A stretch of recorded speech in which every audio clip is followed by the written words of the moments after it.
Welcome to the couch. Mum and daughter duo, the first double guest. So excited to have you guys We're on. excited to be here.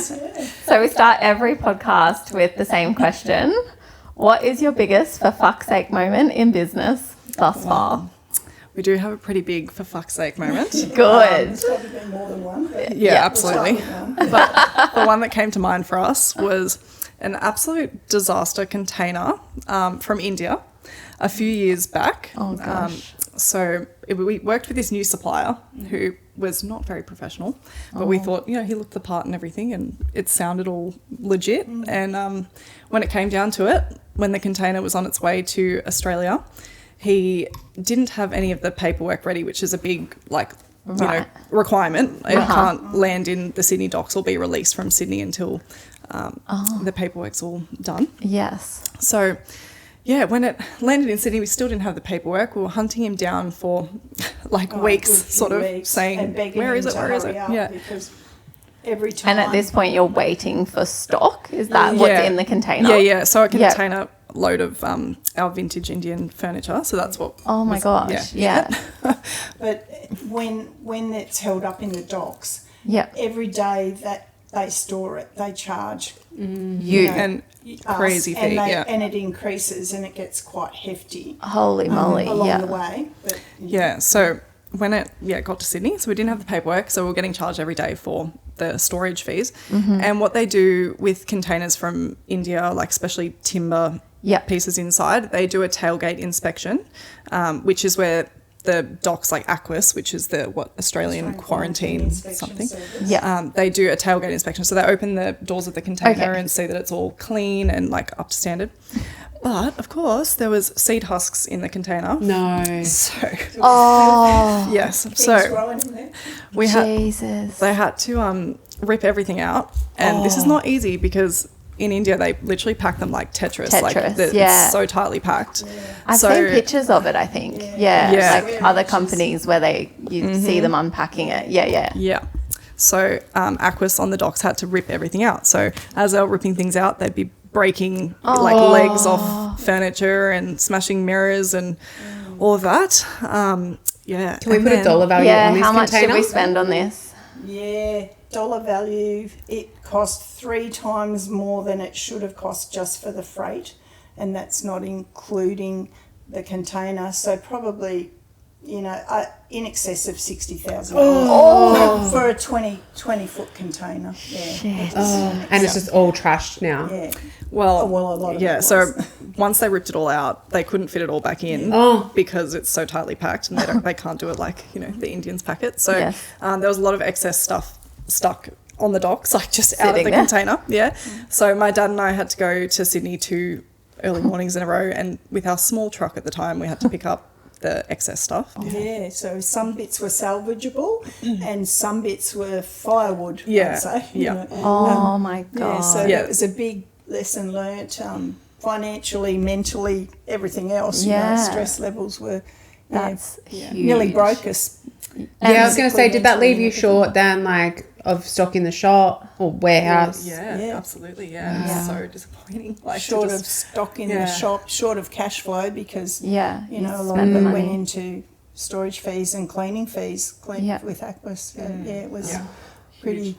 And He got the flick, didn't he? At what point, had you opened by this point? Were you operational? This was still while we were in Queanbeyan in our warehouse. So It was container in. our third container we'd ever gotten. But we just decided to try someone new, basically.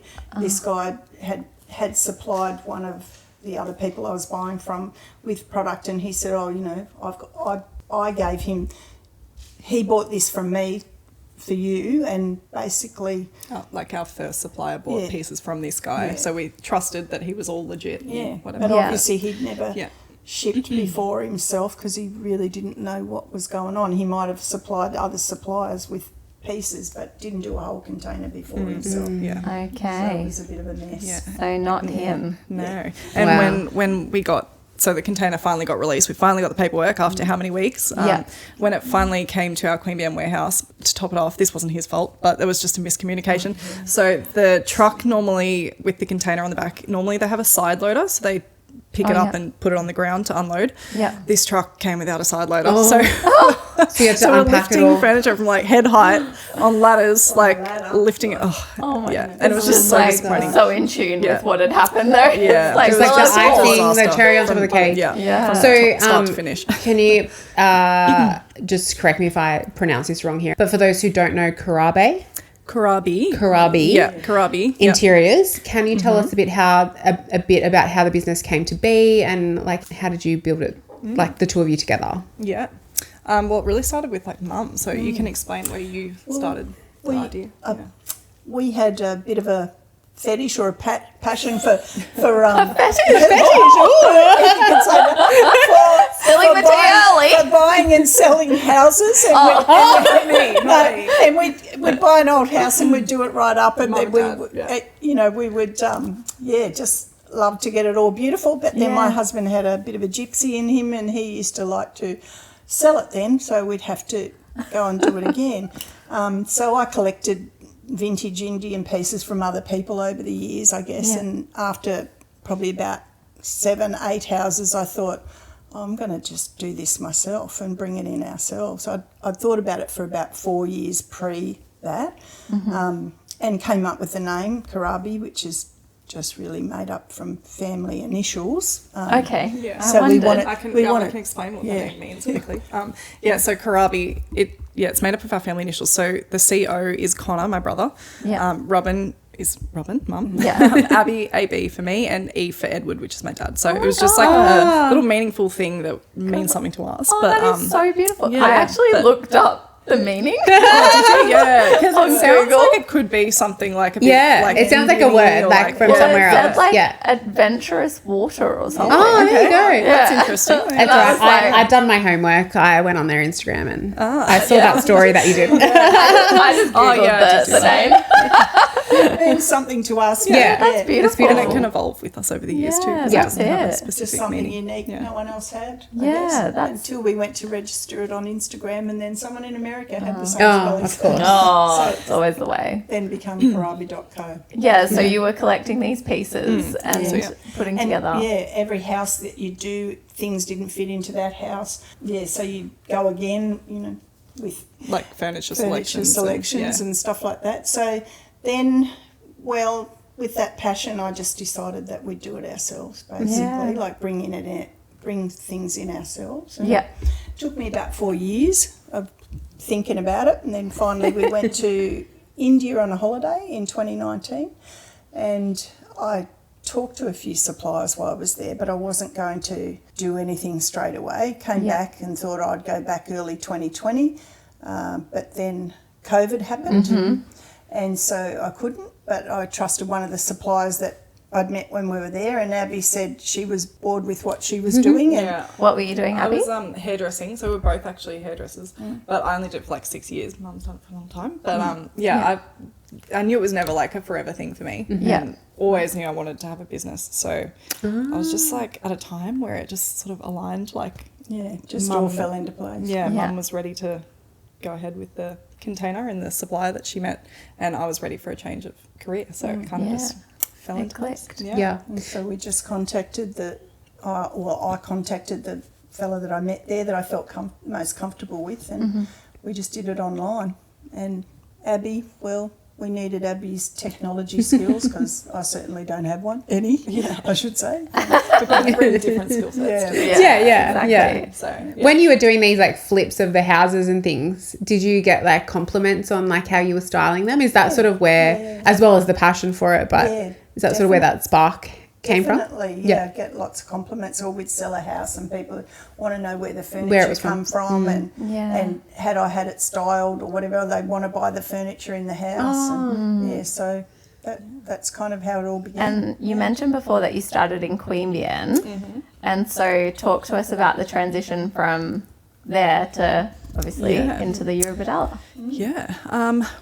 We started in Queanbeyan like just online, like for our first container. Like I guess we didn't really have any clarity around where we were going to go with it. It was sort of just start and see where it goes. What happens. So when we got our first container, we were just in the warehouse. No one really knew about us, but we were trying to get our name out there a bit. But when we came to the Bay one weekend, and because Mum and Dad had a little beach shack here for many years, and we were just all down here, and we knew like we wanted to bring the business coastal, I guess. We both wanted to move coastal, like individually. Me and my partner have always wanted to move to the coast somewhere, and Mum and Dad wanted to move to the coast as well.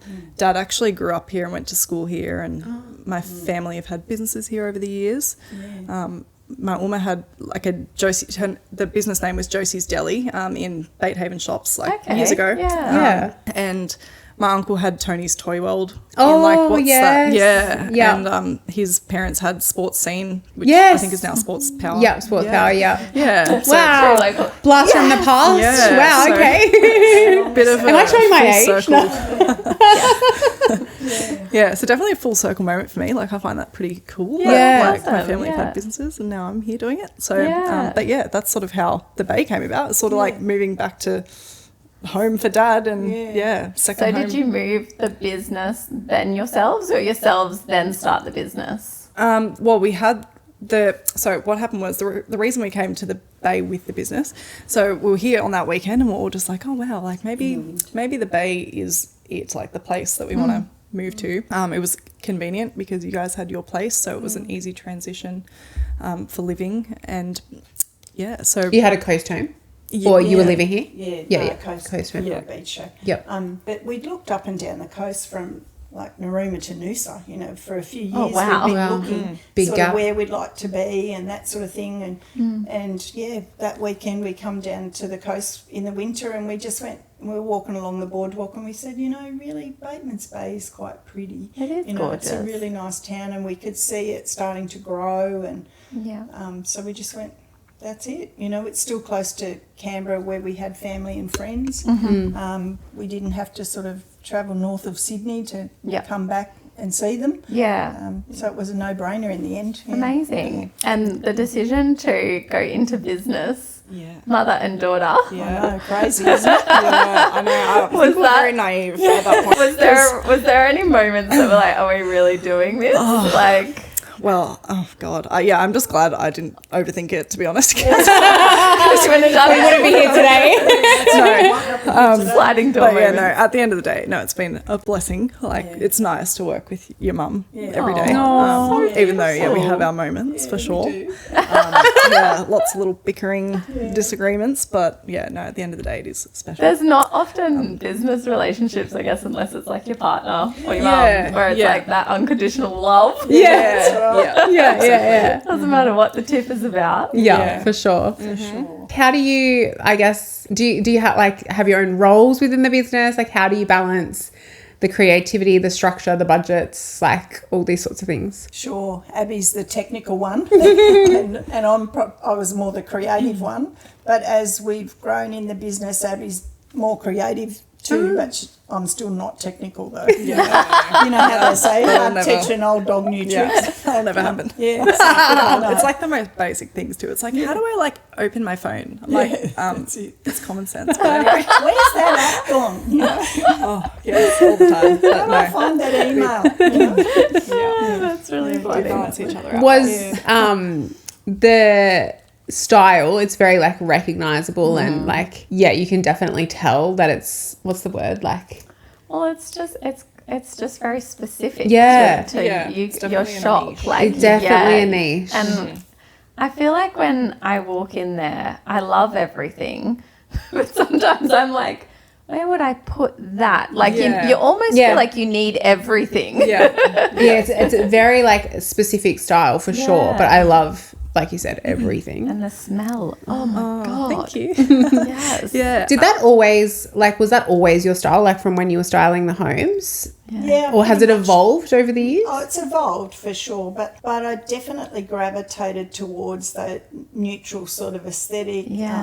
Because I felt like it wasn't something I'd get tired of if I went for a bright red Japanese cabinet. I'd be sick of that in a week, so I'd want to change it. So for me, I would do the neutral aesthetic so that I could put maybe a bright candle on it or something, and when I got sick of that, I could toss it away or whatever. Change it around. But definitely a conscious decision to be a neutral aesthetic, because I felt like or we felt like it would go in most homes. You know, it didn't matter whether you were country, Hamptons, antique, modern, you could still put a piece in. Of course. And as you said there a minute ago, that you felt like you just couldn't put a piece in. Well, I think that's the beauty of it. That's you could more get a for my really boys. statement mirror and put on that wall in your home, and it would look fabulous. Yeah, you know, you I only need know. one statement piece in a Oh, room. that's what I mean. I walk around and I go, oh, but I want Yeah. that. Oh, but I Yeah. want that. Oh, but Yeah. which one? Yeah. And so where did the decision for India come from? Like, that was that a very like, yeah, that's where we're going, like, or I felt like their craftsmanship was. You know, I guess you personally purchased a lot of and collected Indian vintage pieces because you just love From like other people. the character and the history and the story. Like you can't replicate those sort of pieces. So that's I guess where we started with India, and now we're sort of also doing other things, like we're going to Indonesia, and we did one trip Sneaking off to Indonesia. China as well. Just I to saw a you went to trade show. China. Yeah, just like seeing what else is out there. Yeah. I went to Indonesia for birthday anniversary and come back with a container load of stuff. Oh, exciting. So that was kind of a happy birthday to me. She did a bit of shopping. That's it. Robyn style. I'm a bit of a shopper. So Most of us buy like a little bag full of clothes. Robyn buys a whole container full of furniture. Absolutely. got a bit carried away. So good. Definitely got to rein me in sometimes. For the listeners, just briefly tell us about like your kind of ethos behind the pieces that you select. They're not just like go to a trade show and buy, you know, the most trendy thing that's in at the minute. There's a bit of a, you know, thing behind them. Yeah. I think with the Indian pieces, like the one of a kind, I guess, is what we were drawn to. Just how things are so unique. Like it's not a cookie cutter approach. Like you don't go into Kmart and see, you know, hundreds of the same thing. You just want that one piece that has a story and history about it. So that's where I guess we went with that direction. And I think it's all textures and tones. That's what we kind of And our neutral palette. Our intention with that was to create a calming atmosphere. Like You we definitely really get that. Done it. Yeah. Oh, thank you. Yeah, that's 100%. nice. It's even in the way you dress. Like, Thanks. like that, just like that vibe. That's what their shop's like. Everyone, like, it just carries through. Thank you. Everyone's been in it. But they're like, are they like reclaim pieces? Like, Yeah. what, Some pieces are authentically like 100% original. Okay. There's certain like old door frames and things that are 100% authentic, but they just take the doors out and put a mirror in, or they might patch something slightly if you know. But then there's other pieces that are a blend of a vintage panel, but it's got reclaimed teak around the outside, like to make a, like on a console, for example, the front panel might be part of an old door, and then the outside will be like reclaimed teak and the shelf on the bottom. It's just just to make it a more functional piece. and so it's like a bit ethical in that aspect as well. Yeah, absolutely. Yeah. Like it's all recycled and otherwise it's just sitting there. Tell us, we've touched on it, but can you, what's the main argument? What do we bicker about each day? Honestly, God, She's it's bossy. the silliest things. She's bossy. Yeah. And I don't like being bossed around. No, I think we're both just both like wanna- strong in our opinion. So we just butt heads. Yeah, both want our own way. But I guess there's never been wins?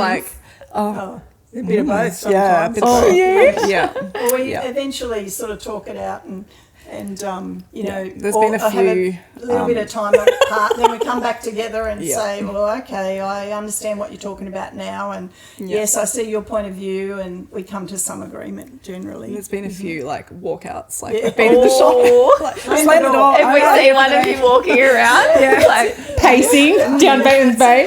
Don't talk to me. like one of the new donuts. Absolutely.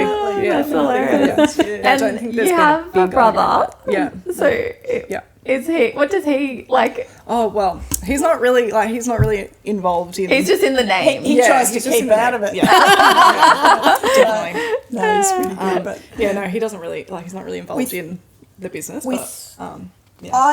I imagine one day he might like to come into the warehouse and be our warehouse storeman or I don't think he'll be forklift doing that, driver though. or a truck driver, but I don't think he's really wants to be part of it. He's like, nah. Name only. And obviously, like, it's to have a business partner. Like, I've always run my business solo. To have a business partner, that's a lot of trust. And so, how do you navigate trusting each other on that level? I guess with your income, isn't it?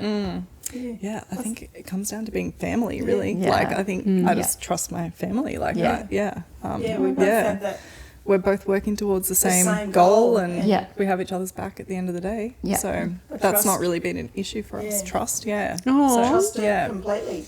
What part of the business do you find most challenging? For me? Yeah, for you. You. For me, it's technology. Always technology comes back to technology. Anything technical. yeah. Even opening the till, like, just like, it's everything, like everything. Now this will be our next argument. She's like, I can do that. You guys are driving home in silence now because Abby's just roasted you. I know, but yes, to be fair, the point of sale system had an update this week. Oh, And I struggled to find where to open the till. I would completely. Don't be on worry, your that's side. Shelby for you. I was in a whole different so part. bad.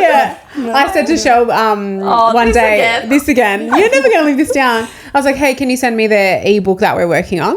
And She just said it live. yeah, I just said it live. We've dropped this a few times. Okay. And she was like, I can't work out how to do that. And then I get here the next day and I'm like, give it here.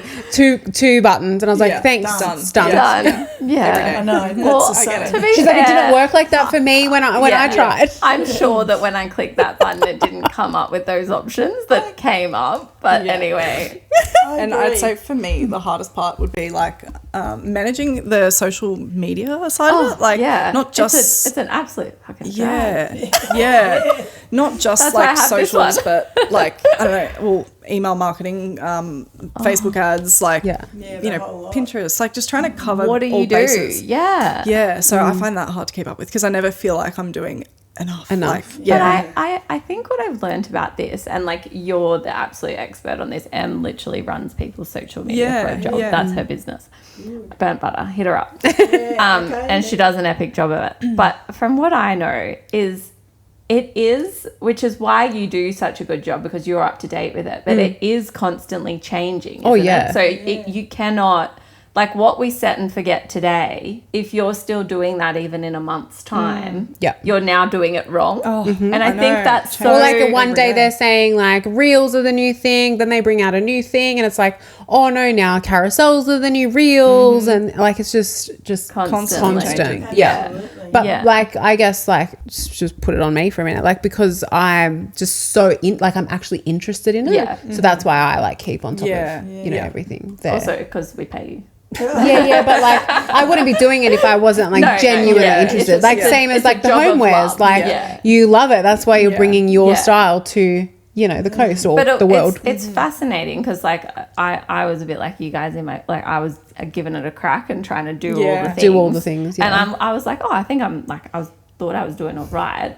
And then like give it to you and you just know way more than what I know, and it's just like boom, it takes it off your plate and it's way more effective, and it's like way more effective. But in like I think I was posting the same amount, but what you were doing was just working way better, and it just made me think like, like this is a beast that we just don't know about, and it is so challenging. But for businesses, we just don't have another option, do we? We have to do it.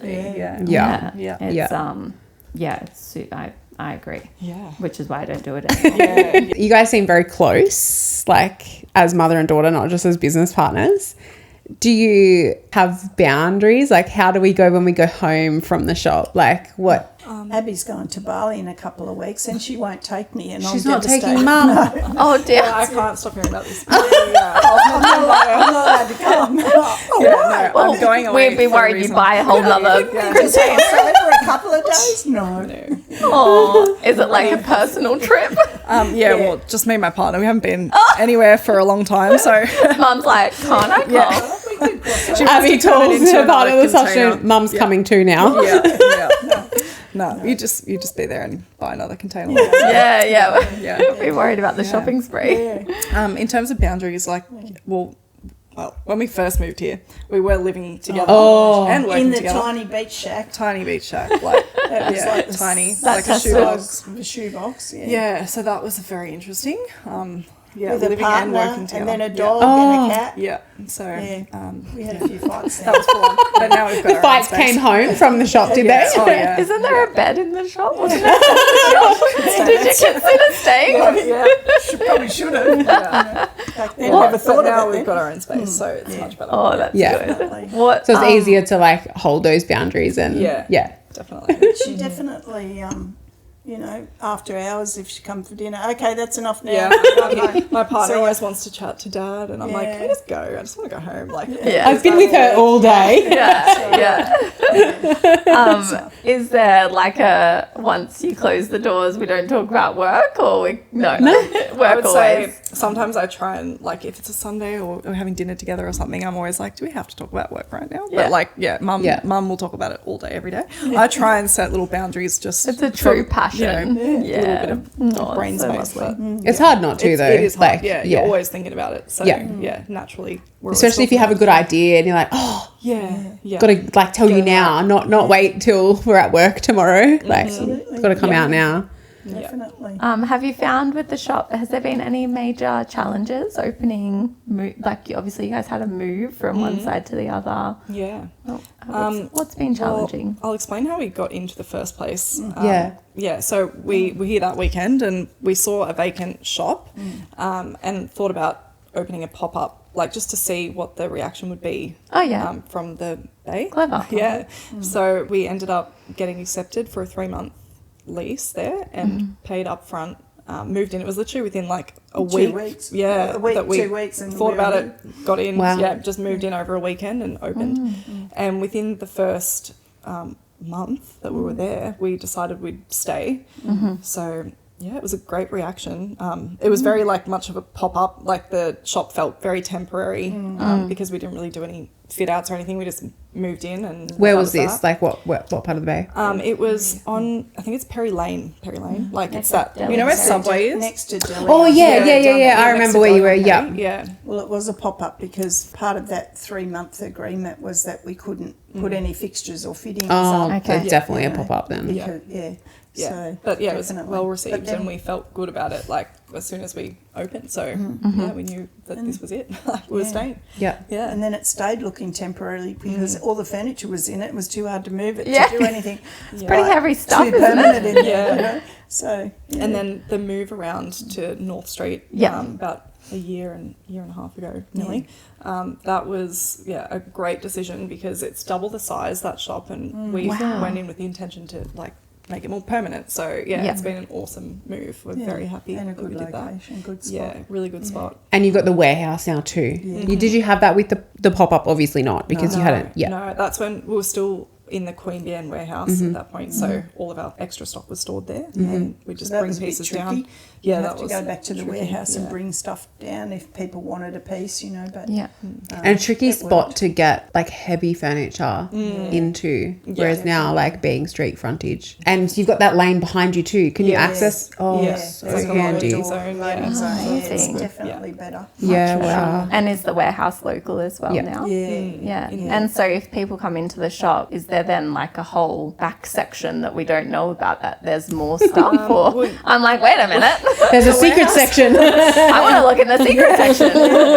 Well, the goal is one day to have our warehouse up to a standard where we can have visitors, because at the moment it is in right absolute now. chaos. Yeah, you wouldn't want to go in there. I It's would. pretty- I would. Oh, don't know about that. You Yeah, have it's to- pretty bad. But I think the standard here is high. Whereas so even if I'm like high. dusting or looking under things, I just love looking at Yeah. that stuff. 'Cause Yeah. when my boys are bigger, I'm going to have nice things. We don't have the time to sort of manage both that well, and the shop takes a lot of our time. So to try and clean the warehouse up to a standard where we'd be proud to show people through it Yeah. might take a little while, but that's the plan down the track, maybe. And do you sell things online as well? we do, yes. I think our whole direction has changed a bit since opening the shop. When we opened the shop first, it was definitely online kind of dropped off a bit because we just weren't focused on it, like just spreading yourself between operating the shop 7 days and online. So that definitely dropped off. But yeah, I'd say the shop is still more than online, but always trying to build it. Like, cool. It's hard to keep on top of it all, I guess, for me personally anyway. Yeah. I have some questions around Batemans Bay and these beautiful pieces of yours. Do you think it's harder to sell higher end pieces in a regional town? No, I don't believe it is. I think it's been really well received, and I think we've bought something very unique, and like there was a gap here for nice like high end pieces. Like, I don't know, like not. Yeah, I just feel like we've really brought something different to the Bay. Yeah. So I think people that appreciate a one-of-a-kind piece, like it's just a personal value really. Not everyone, you know, loves those pieces or wants to spend that money on a piece. I was going to say, do you hear that a little bit like, oh, I can get this cheaper from, we won't say? Sometimes, like not super often. Yeah. I think the one-of-a-kind pieces like speak for themselves though. Like if you, and we try and like educate our customers too about like why it is it is what it is, like and the price tag and that you can't really replicate like exactly a one of a kind. Of course you can get a piece that looks very similar, and if the person doesn't value the history in the piece, absolutely go and get the replica. But like there's just different people, different values. Well, I think any home owner has to mix it a bit anyway. You've got cheaper pieces and more high-end pieces, and that's probably what makes it more of a home too. You know, it's a bit. And like depending on the era that you're in as well, like you know, if you go into an elderly couple's home compared to if you go into, I've got 2 little Abby's kids, home or Robyn's home. Yeah, I want to go in their homes. I know.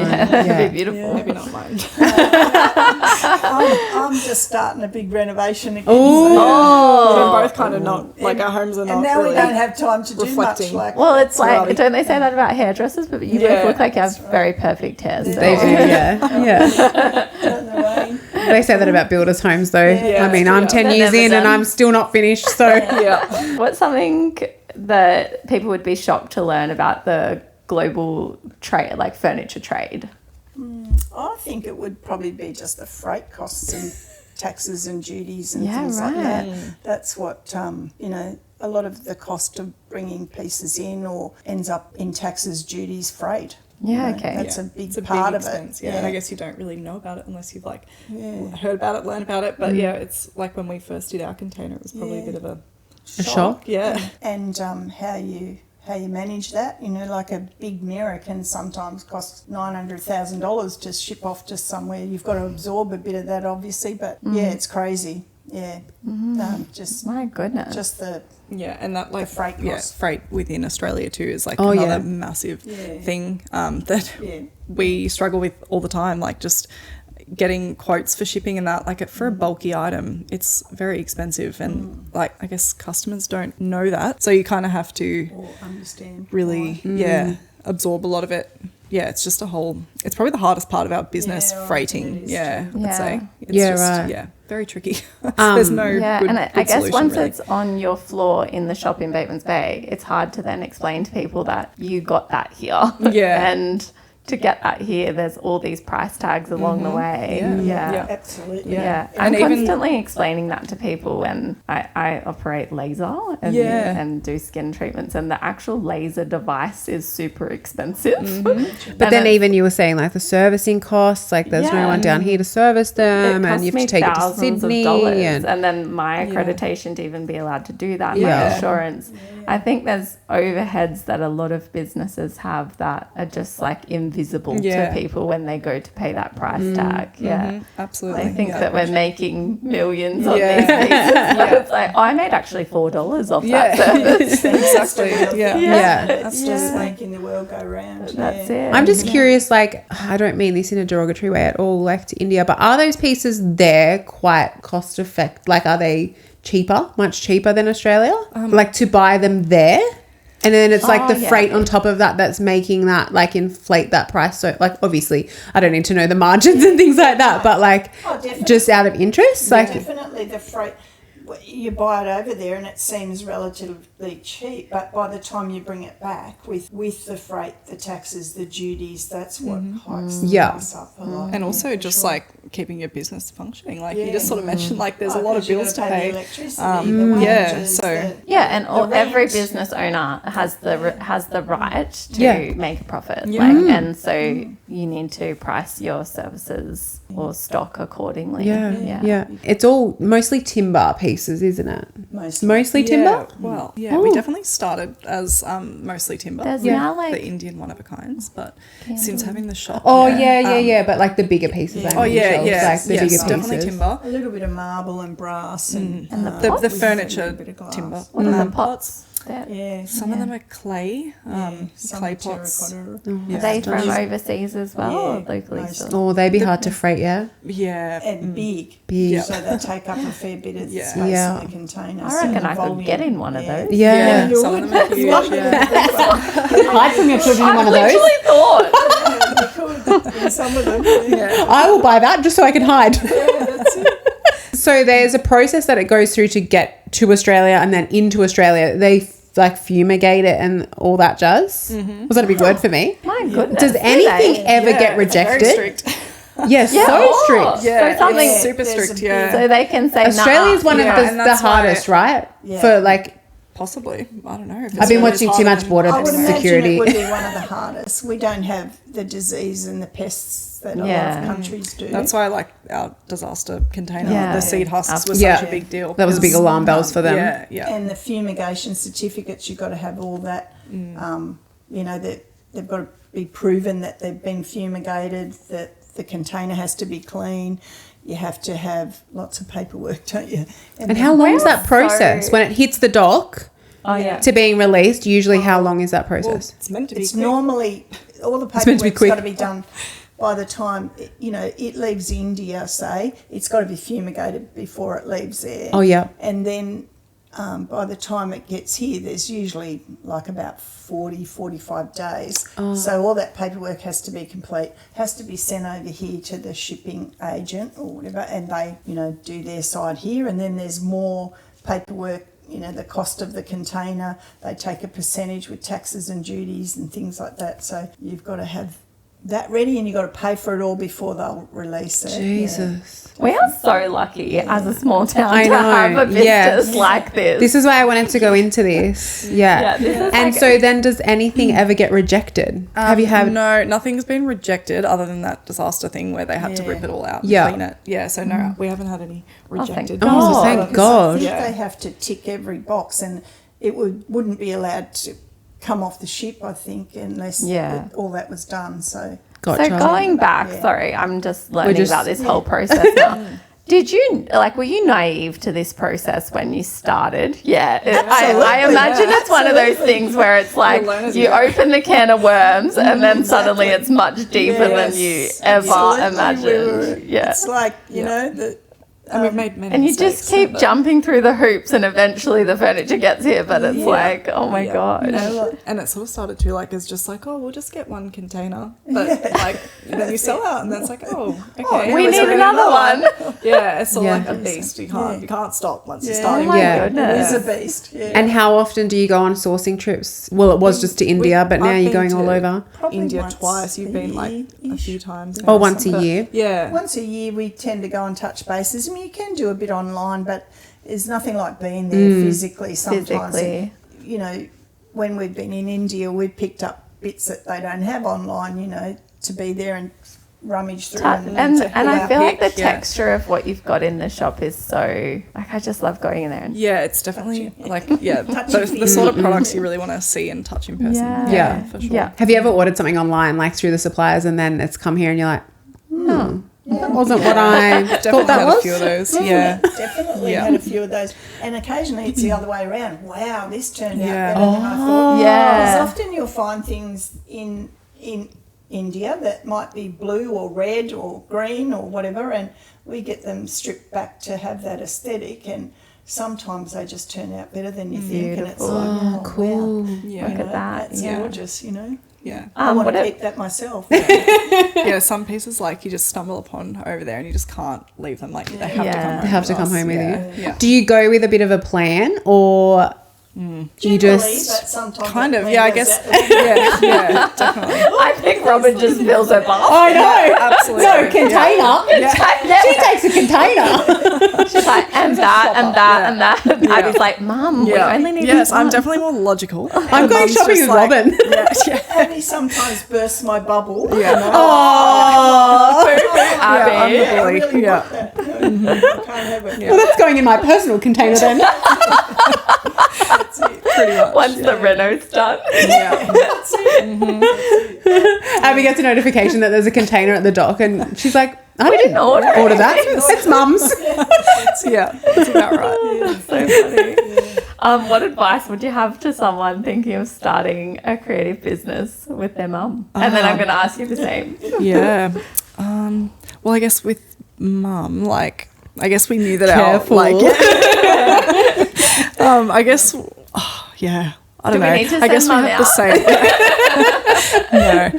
I think, yeah, we definitely have the same like values. So, I guess that if to advise anyone that's thinking about going into business with their mum, like, I don't know, if you have a good relationship, I think it should be all fine, really. I don't know. Like, I don't know. And what I about, really wanted to say, don't be so naive. No. and what about with your daughter? Like, I imagine, like, it's... Yeah, look, I needed her as much as she needed me for her strengths and her, Yeah, we definitely her both abilities, bring we- something like different to the table, and I think it's yin and a yang, I big guess. strength. You've literally grown your own stuff. Yeah. Oh, I should have had more children. Yeah.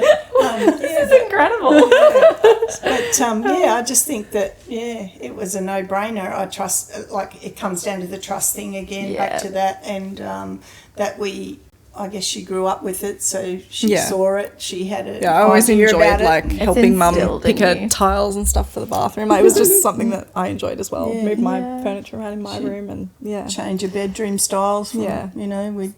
I used to have a little interior design like book where I'd like cut things out of magazines and like stick it into yeah. a book. Oh. So it's just funny, full circle. Always Yeah. to do that. Yeah. What's for the future? What's going on next? I reckon. What's in the pipework? Yeah, at the moment, we're really focusing on refining our products, steering away from purely one-of-a-kinds and trying to sort of get more scalable products where we can still have really unique things, but be able to get like, 10, 20, 30 of something. And because with one-of-a-kinds, like you take one photo of the piece and it sells and then you got to start again. Yeah. So it's really hard to scale that. Not sustainable Yeah. as well. Yeah. So we're trying to refine our product selection and take one photo, sell 30 of whatever it is. To be able to scale and grow. We've also touched on a bit of wholesale recently. Yeah, we just did a trade show in Sydney. We did a trade show in Sydney, which for the was second time. been But kind of frantic for the last it's been busy. week. Was that packing orders successful? and- Very. It was More it than we exceeded thought. our expectations. Oh, So very how happy. good. Robyn has to Yeah. buy another container. Yeah, literally. Brilliant. Maybe two. Yeah. You're not mad about it. Oh, that's Well, very but, exciting. So Yeah. that's So that's that's where a we're whole, learning focusing on. again, Yeah, the another- whole thing, isn't it? We'll probably try and do Melbourne trade show in August at this stage. Oh, amazing. See where it takes us. Yeah. So at the moment, like definitely our goal is to just refine. Refine, Yeah, yeah. and grow at the same time, but just really finding our niche. And, Incredible. So I just want to ask each of you, what is one strength, Abby, that you see in Mum and Mum that you see in Abby? I've just started calling you Mum. That's all right. I'll answer. Okay. Well, in Mum, I admire her like just go do it attitude. Like she's just like does something. She doesn't hesitate, doesn't procrastinate. Just like do it. Yeah. So And like you said before, business probably wouldn't be here if you didn't just do it. yeah, absolutely. Yeah. So that's what I admire in Mum. I admire Abby for her, like her maturity in all of it. And obviously her technical skills. And she can use a computer. It's really helpful. Abby's been very mature in all of it. She's a good leader, and she's a good boss. The next question we already know the answer to. Yeah. But if we were to have to swap roles in the business, we would struggle more. You know exactly where I'm going. Yeah. Yeah, definitely the technology side. Yeah. Mum would be taking cash all week. Yeah. Absolutely. Oh my God. It's more about You know, even the way I'll do a bit of video for the Instagram, it's not the right angle. I've got too much roof. I'm all over the place. Don't worry, although I'm trying to keep up with you. What do you mean? Oh, remember that time I had to video it because you couldn't come or something? Oh, for Ella? Yeah. And she was like, oh, yeah, it'll do. That basically meant I know. That means it wasn't very good. It wasn't very good. Yeah. I get that all the time. It's all right, but now I've got my sister working for you, so I can just be like, Meg, fix this up. For me, with mum's role too, it'd be like managing the finances and stuff. That's just don't not my like thing. it. Yeah, no. Numbers and finances, don't have much experience in. So that's mum's job. You handle the number crunching. Yeah. I go shopping. Do we have the budget? Yes. Moving right along. Pretty much. Yeah. If the business was known for something in 5 years' time, what would you like it to be? More locally, you know. Yeah, definitely. I just want it to be a place where people know they can come and take a deep breath and relax and escape the busyness of life. I really do want our store to be a destination where you know you can go in there and listen to the calm music and the nice smells and just escape for a moment. That's definitely a big one for us, like our vision. And same with online too, like still somehow giving that same feeling that like they can go to our social media or our website and still have that same experience, calm feeling. Beautiful. I suppose I got to ask each of you, do you have a quote that you live by? I don't have like one particular one, but I love learning, so I'm always listening to podcasts. For founder's sake, and reading. Like, so I'm always learning new things, and I just one day, 1 week, I'll have a new inspiration to live by, and then it changes. But I don't have one particular quote that I live by, but lots of different ones. Always so I go back to question one with for fuck's sake moment. You learn by your mistakes. That's sort of true. thing. And that's pretty much it for me, I guess. You learn by mistakes and you learn every day as well. Yeah. And if you weren't running the store and all that you're running at the moment, what would you be doing? What's your alternate career? I think at this moment in my life, I'd probably be helping my partner grow his plumbing business. Shout out to who? Josh at JPC Plumbing. Hello, Josh. I think that's where I'd be right now, because I don't really know what I'd be doing if I wasn't at Corabe. Not hairdressing? No, not hairdressing. You were definitely leaving hairdressing. I tried a couple times. That's it for me. Wasn't passion for her. Yeah. And me, I think I'd be sort of retired. Semi-retired and travelling the world. Probably. And shopping. And shopping. And shopping. And definitely Robyn and I get along so well. You would get along really well. I'll take you shopping. Yeah. Yes. Tell us something we don't know about you, or something that would surprise us or the viewers, the listeners. What about you? Was a hairdresser for 41 years. Oh my I gosh. don't know. 41 years. 41 years. Wow. Probably You renovated. don't look old enough. No, This is no. Yeah. 32, maybe. Oh my goodness. Definitely. That's That probably was it. long enough. Really? And for me, I don't know. I don't really have anything surprising, but people, I don't know. But I have my beautiful golden retriever at home, and my cat Hobo, who was a stray cat. Oh, that's so funny. Hobo's so Yeah, he was a street cat. I like Pilates. I like reading. I don't know. Yeah, I don't really have anything groundbreaking, but just little things that I enjoy. So Very good. Yeah. Robyn and Abbey, thank you so much for coming on and chatting to us. It's been a joy. While we've got a mother on the show, my mum keeps bugging me to say hi, mum. Do you want to say hi, mum? Oh, hey, mum. Because when we started the podcast, we thought it was just going to be our mums. Yeah. And then And 200 mum's like, people listened, and we went, oh my God, that's more than our I mums. know. And then mum was like, you never do a shout out to me. So here we are, mum. We're doing a shout out. Hey, mum. Hey, mum. You have to listen all the way to the end. That's right. Thanks so much for coming and joining us on the couch today, ladies. It's been fun. Yeah, it's been fun. Cool experience. If you like the podcast, please like, follow, and share, subscribe, and like us on all of the platforms. Am I allowed to speak? You can speak now. What have I missed? Give us a 5-star review on any platform you listen to. I always miss something. And we'll see you in the next episode. Yeah. Catch up. Bye.